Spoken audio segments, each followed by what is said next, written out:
Hi everyone! It's officially the last week of July and I cannot believe it. A lot of the crops, well not a lot, but some of the crops in our vegetable garden we have harvested already, and so instead of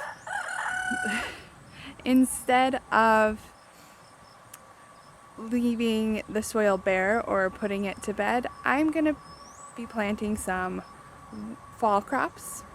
Or I was going to say winter crops, but fall crops, late crops that are short season and do well in the cooler temperatures of fall. We've already planted a few crops and I'll show you those in a bit. But today I'm going to be planting some lettuce in this area, which I still need to weed.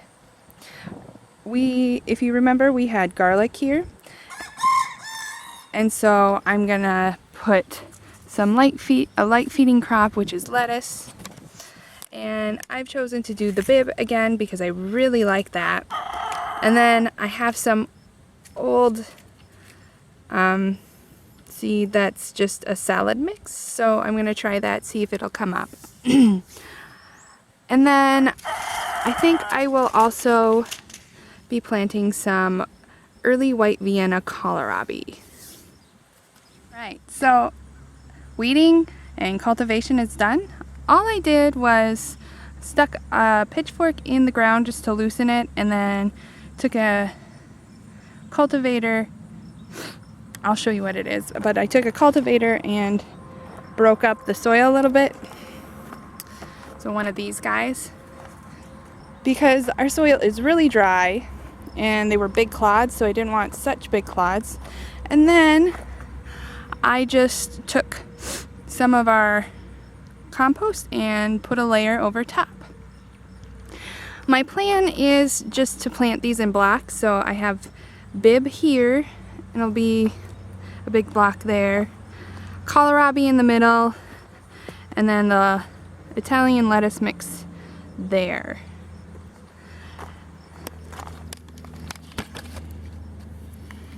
And so I'll just plant like I have in the past. Just taking the seed. Let's see. And then I just sprinkle it in.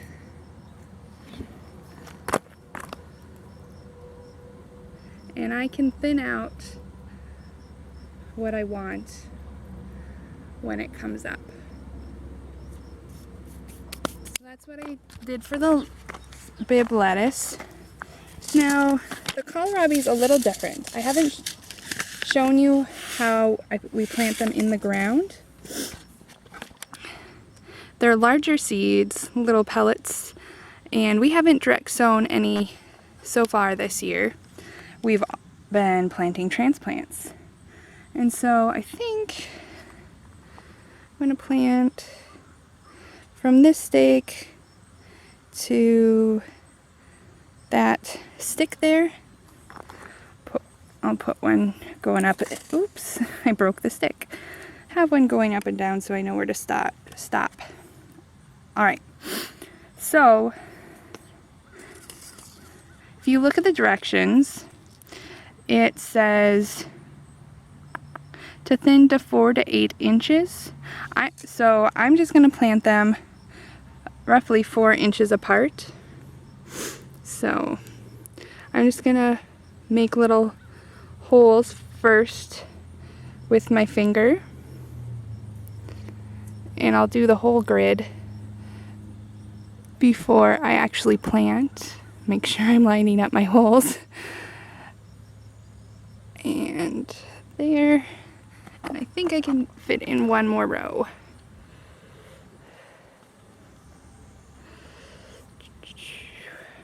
And right in here.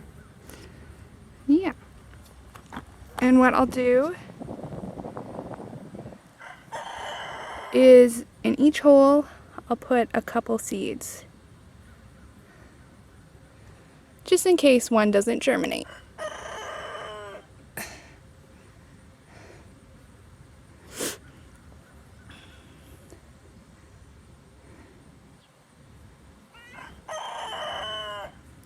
Hey, Monty. Yeah. Everyone's pretty vocal this morning. The boys are crowing and Monty's meowing.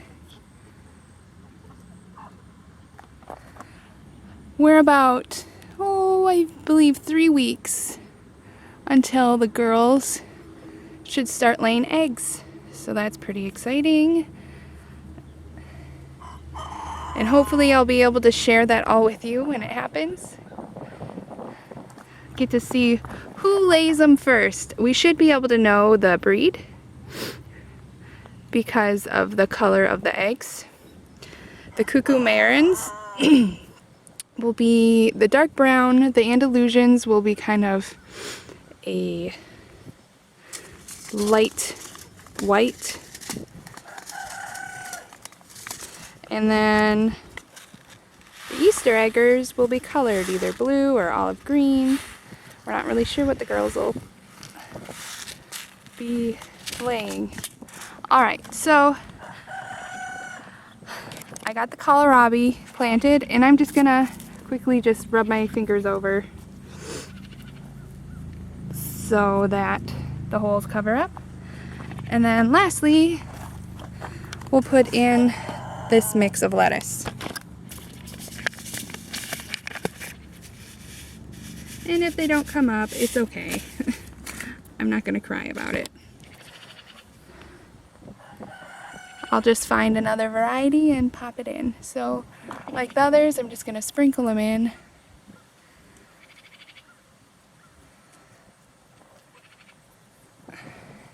I think I might sow these pretty thickly because it is old seed.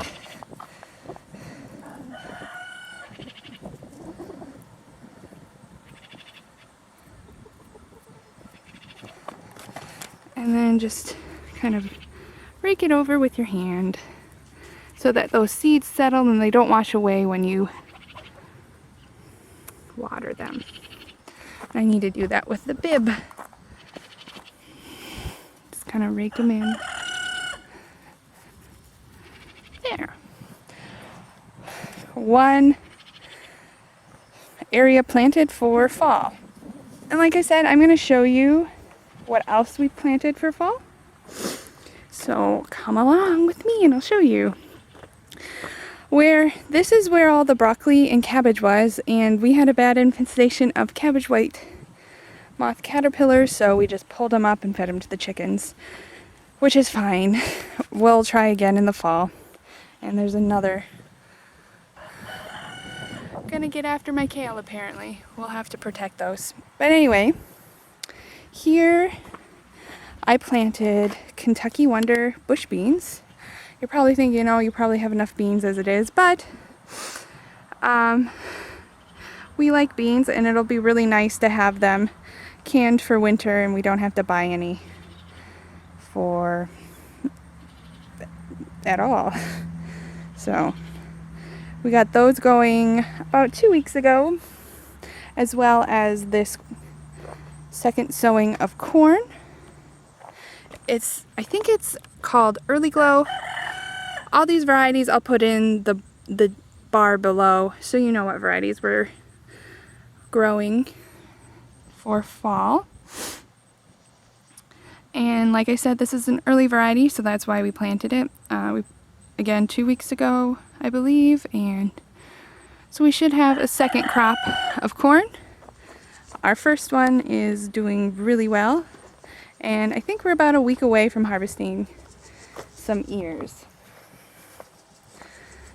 On the other side of where I planted the lettuce and kohlrabi, we planted more carrots for winter, and those will probably be more for storage. The ones that we planted now, in here, there, and these red dragons will be for fresh eating, and we have eaten a lot already, and then there's still a lot more left, but we don't have to buy them at the store, so that's great. And this, we did just the broad sowing of the carrots, and they've been doing really well. We've gotten some nice large carrots that are tasty and good. Some of them are small, and again, that's fine. We're not growing these to win any competitions. We're growing them for food. And this is just kind of how the rest of the garden is going. We have lots of pumpkins and melons on, and some of the onions are doing all right, but as you can see in here, they're not. But the ones that are doing well look fantastic.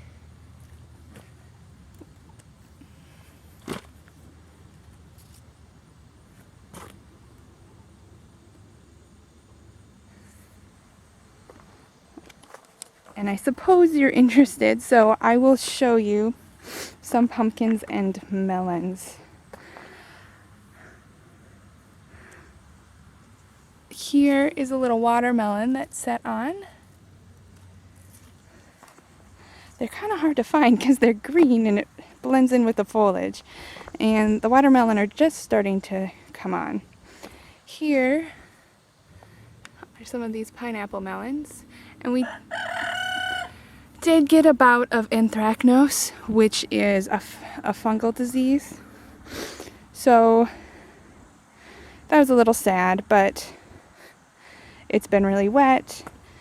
And I guess it's kind of expected could happen.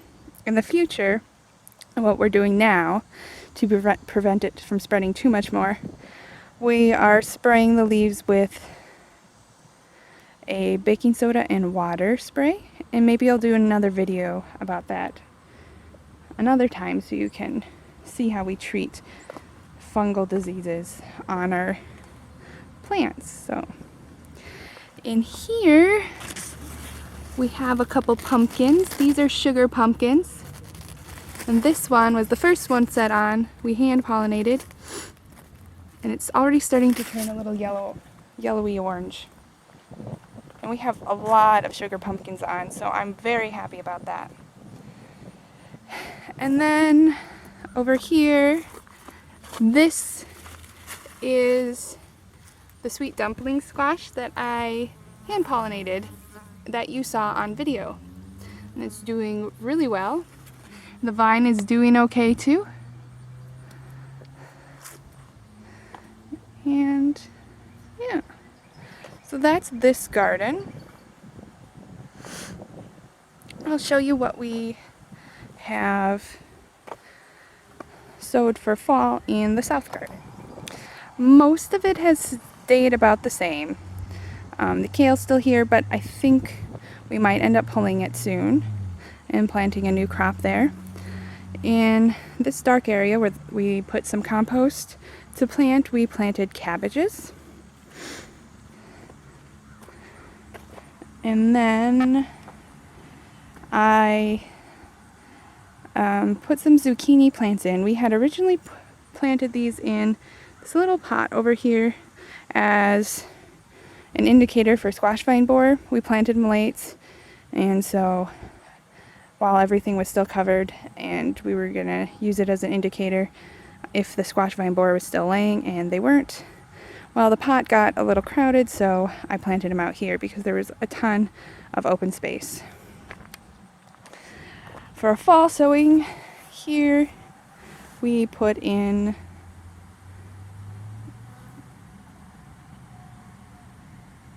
cauliflower. I had to think. So, well, actually, this is either cauliflower or that one's cauliflower. We did, and this one might be cabbage. Either way, we planted cauliflower and cabbage for fall. And this whole bed, we're hoping to put in some broccoli later, and some other things, and cover it up so that the cabbage white butterflies don't lay eggs and they're protected. So we'll just move this hoop to the next area. And everything else is doing fairly well. The beets are okay. More squash are doing really well. We have a few on. This is the Hokkaido Stella Blue, and it's looking really nice. It even, let's see if we can get some light in. We might not be able to. It's even got a little blue sheen already. And these are very tasty. We really love them. They're probably our favorite. Even more so than butternuts, and butternuts are really good. And then the sweet potato vine is doing really nice. It's been blooming, and the blooms already fell off, but those were really pretty. I didn't realize that sweet potatoes bloomed, because we haven't had them bloom in the past. But if they bloom again, I'll hopefully put a photo on Instagram, and if you follow me there, you'll see it. We pulled up the peas. We haven't planted anything here yet. I'm not sure what we'll plant, but I will keep you updated. And then I planted a later crop of the Cantare beans. So it's this, but it's a little later. So we'll have lots and lots of beans, which is okay because these ones are absolutely delicious. And I'll just kind of show you our tomatoes here. I didn't show you them in the North Garden, but I'll do that another time. These are the Amish paste. And they're doing great. They're a really delicious paste tomato. I would actually suggest growing these instead of Romas. The flavor is 100 times better. And they get nice and big, and they're good for slicing because they don't have a lot of seed and juice inside. But all of these plants are doing really well. And then at the end we have one, well, this one's different too, but I'm not sure on the variety, but this one is Sweet Baby. And I don't know if you can really tell, but from here all the way over to here is one truss. And I'm telling you, there are hundreds of tomatoes on one truss. So it is a really awesome variety, and it's an heirloom variety. If you can get your hands on the seed, we do sell it in our seed shop on Etsy, and I'll leave that in the link below. But if you're able to get your hands on this seed, I would definitely get it. It is sweet and delicious, and you get a very heavy harvest, even on a kind of spindly plant. You do need to keep after it getting suckers, otherwise it'll just be a little unmanageable, but you get tons of fruit, and it's great for salads or just plucking up off the vine. We have a few that are just teasing me. They're turning red, but they're not ready yet. But we definitely will have loads more where that came from. And then finally, this grass patch, sadly, is our potatoes. Yeah, we just expanded that area, so I guess it is expected that it got overgrown. And we have weeded it a lot, but in the past few weeks it's just grown like gangbusters. So in the next few years we might, I think, not plant there, and we'll just work on getting the weeds down and the soil good. But yeah, and that's the gardens.